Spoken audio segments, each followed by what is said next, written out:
Montgomery County is now the first county in the nation to restrict the use of certain pesticides on private lawns and county-owned property.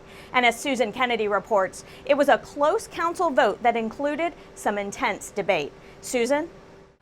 This book published by the EPA recognizes that they are poisonous.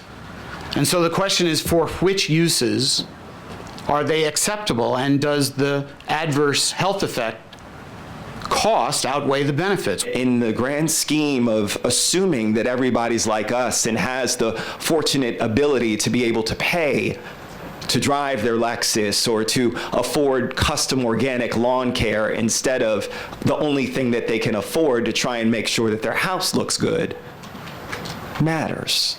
It was a packed hearing room for the vote on this measure that would prohibit the use of certain pesticides on lawns and also on certain county-owned property.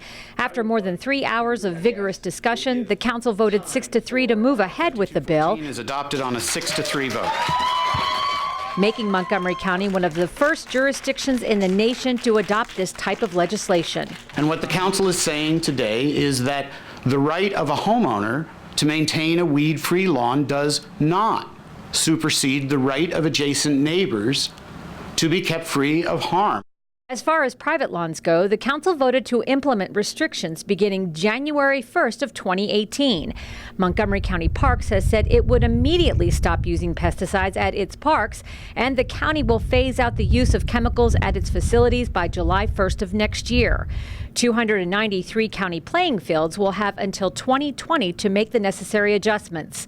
Though most council members were in agreement that restricting the use of these pesticides is a good idea, they disagreed on how to go about it. My concern is that by imposing a ban that will be challenged in court, I proposed a more measured approach, an approach that was phased by saying, let's reduce pesticide use by 50% in 3 years, and if we don't get there, by gosh, let's look at other measures that would get us there. To read the legislation in its entire form, visit the council's webpage at montgomerycountymd.gov and visit the council site and search for Bill 5214. In Rockville, I'm Susan Kenedy for County Report This Week.